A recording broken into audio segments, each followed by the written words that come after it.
আসসালামু আলাইকুম। দেশ বা দেশৰ বাহিৰত যোনে যিটো স্থানৰ পৰা মোৰ ভিডিঅ'টো চাই আছে আপোনাক মোৰ চেনেলৰ পৰা অসংখ্য ধন্যবাদ জনাইছোঁ।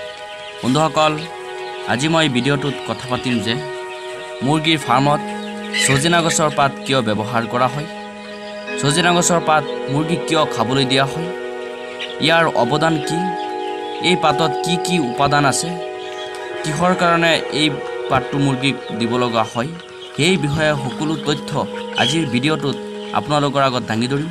চ' আপোনালোকে মোৰ ভিডিঅ'টো ফাৰ্ষ্টৰ পৰা লাষ্টলৈ চাই থাকক।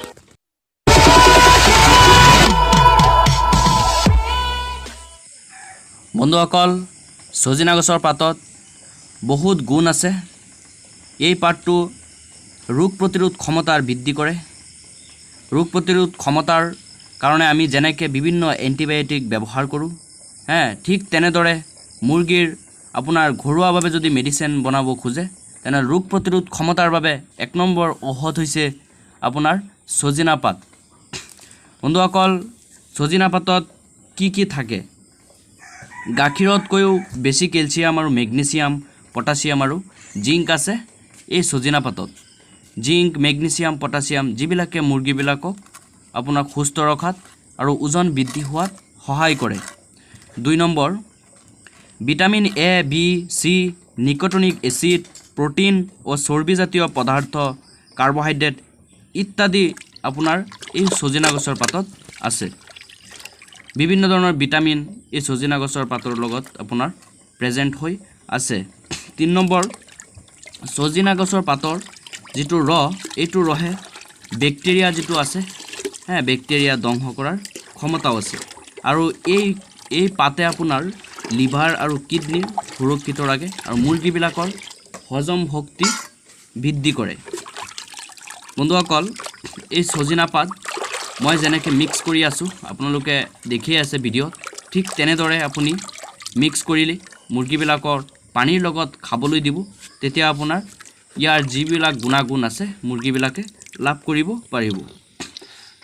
বন্ধুসকল, এই সজিনা গছত আপোনাৰ এণ্টি অক্সিডেণ্ট আৰু এণ্টি ইনফ্লামেটৰীৰ এক বিভিন্ন উৎস এইটো। আপোনাৰ কিবা ইনফ্লামেশ্যন যদি হয় মুৰ্গীৰ গাত, কিবা যদি আপোনাৰ এই ঘাঁ চাহ হৈ ওলাই আছে, পানী পৰি আছে, চ' সেই ক্ষেত্ৰত আপোনাৰ এই সজিনা পাতে ভালেখিনি আপোনাৰ সহায় কৰে। আপুনি যদি সজিনা পাত দৈনিক খুৱাই, দৈনিক মানে সপ্তাহত যদি 2 দিন খুৱাই, মিনিমাম 2 দিন আপুনি পানীৰ লগত বা ফাৰ্মত যদি এনেকৈ বান্ধি থৈ দিয়ে, পাতবিলাক যদি মুৰ্গী খাই থাকে, মুৰ্গী আপোনাৰ যিটো ইমিউনিটি ছিষ্টেম আছে এই ছিষ্টেমটো বহুত ভাল হ'ব, ইমান সহজে মুৰ্গীৰ বেমাৰ নহয়।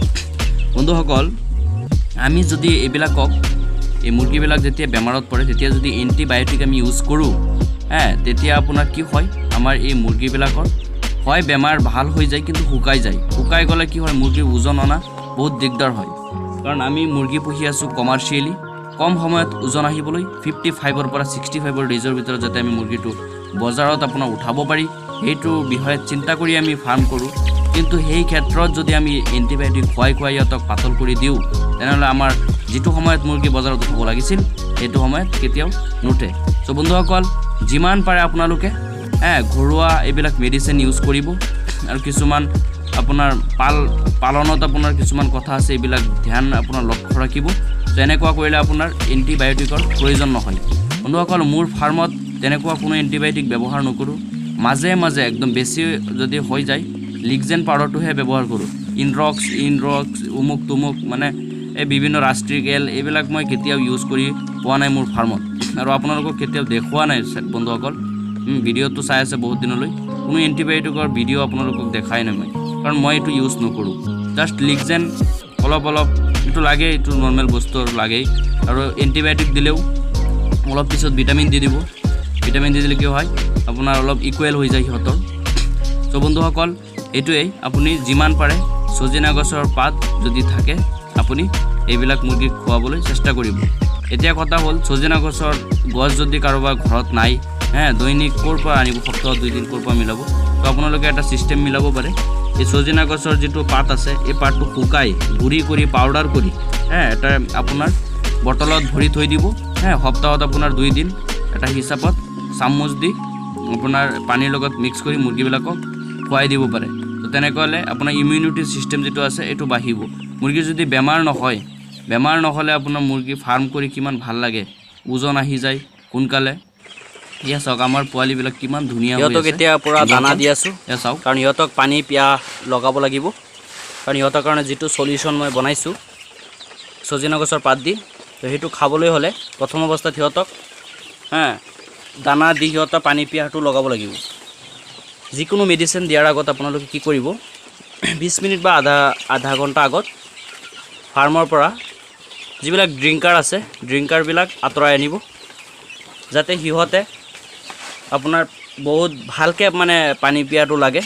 তো ভালকৈ পানী পিয়া লাগিলে আপোনাৰ পানীটো কম সময়তে সিহঁতে খাব।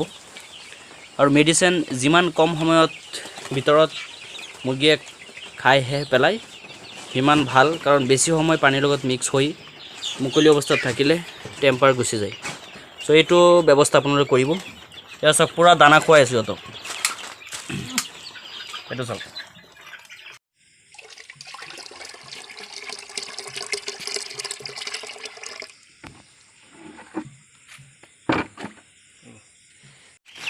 এয়া বন্ধুসকল চাওক, সিহঁতক পানী দিয়া হৈছে ড্ৰিংকাৰত। এই যিটো ছজিনা গছৰ আপোনাৰ পাতৰ ৰস আছিলে সেইটো আনি দিছোঁ, খাই আছে মুৰ্গীয়ে খাই আছে।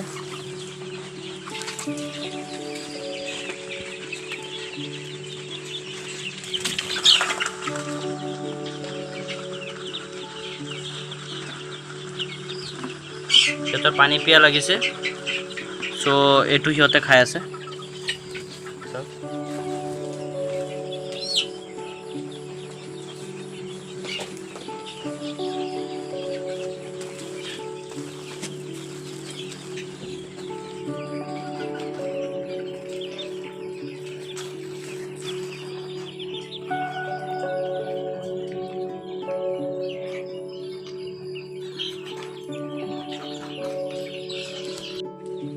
বন্ধুসকল, আজিৰ ভিডিঅ'টো মই এইখিনিতে সমাপ্ত কৰিছোঁ। যদি মোৰ ভিডিঅ'টো ভাল লাগিল প্লিজ লাইক কমেণ্ট কৰিব আৰু আপোনালোকৰ বেকাৰ ভাই বন্ধুসকলৰ লগত অলপ শ্বেয়াৰ কৰি দিব। বন্ধুসকল, আপুনি যদি মোৰ চেনেলটো এতিয়ালৈ ছাবস্ক্ৰাইব কৰা নাই প্লিজ ছাবস্ক্ৰাইব কৰি নিজৰ কৰি লওক, কাৰণ ইয়াত সদায় মীন পালন, পশুপালন এইবিলাকৰ বিষয়ৰ ওপৰত ভিডিঅ' আপলোড দিবলৈ মই চেষ্টা কৰোঁ। আপুনি যদি মীন পালন, পশুপালন এইবিলাক বিষয়ৰ লগত জড়িত আছে বা এইবিলাক কাম কৰিম বুলি যদি ভাবি আছে, তেনেহ'লে অসমৰ কৃষিকতা নামৰ চেনেলটো ছাবস্ক্ৰাইব কৰি নিজৰ কৰি লওক। বন্ধুসকল, ভিডিঅ'টো ফাৰ্ষ্টৰ পৰা লাষ্টলৈ চোৱাৰ বাবে অসংখ্য ধন্যবাদ জনাইছোঁ।